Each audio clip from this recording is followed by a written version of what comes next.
പൊളിച്ച് കേട്ടാ. ഒന്നുമില്ല, ഞാൻ അങ്ങനെ വെറുതെ ഇങ്ങനെ ഓരോന്ന് ആലോചിക്കുന്നു. എന്താ പറ്റിയ? ഒന്നുമില്ല, നമ്മളിപ്പോ കല്യാണം കഴിഞ്ഞിട്ടിപ്പോ 3ാമത്തെ വർഷമാകാൻ പോവാണ്. അപ്പോൾ കുട്ടികളൊന്നും ഇല്ലല്ലോ. അപ്പോൾ വീട്ടുകാർക്കും എല്ലാവർക്കും അത് ആഗ്രഹം ഉണ്ടാവും. അപ്പോൾ അത് നമ്മളോട് ചോദിക്കാനായിട്ടാവാം. ഇപ്പം ഇന്നിപ്പോൾ രാവിലെ നമ്മളെ ഫ്രണ്ട് വന്ന സമയത്ത് അവൻ്റെ കുട്ടി ഇവിടെ എല്ലാ സ്ഥലത്തും ഓടി ചാടി നടക്കുകയായിരുന്നു. അത് കണ്ടപ്പോൾ ഭയങ്കര സന്തോഷം.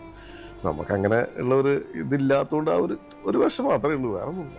ഏട്ടാ വിഷമിക്കൊന്നും വേണ്ട. നമ്മള് കഴിഞ്ഞ ആഴ്ച ഡോക്ടർ എടുത്തു പോയില്ലേ? അപ്പൊ ഡോക്ടർ നമ്മള് 2 പേരുടെ ബ്ലഡ് കൊടുത്തു. എന്നിട്ട് എന്താ ഡോക്ടർ പറഞ്ഞേ? 2 പേർക്കും കുഴപ്പമില്ല എന്നല്ലേ പറഞ്ഞത്? ഒക്കെ ശരിയാവുന്നല്ലേ പറഞ്ഞേ? ഉദാഹരണത്തിന് പറയുകയാണെന്നുണ്ടെങ്കിൽ ഏട്ടനെ കൊതുക് അടിക്കല്ലേ?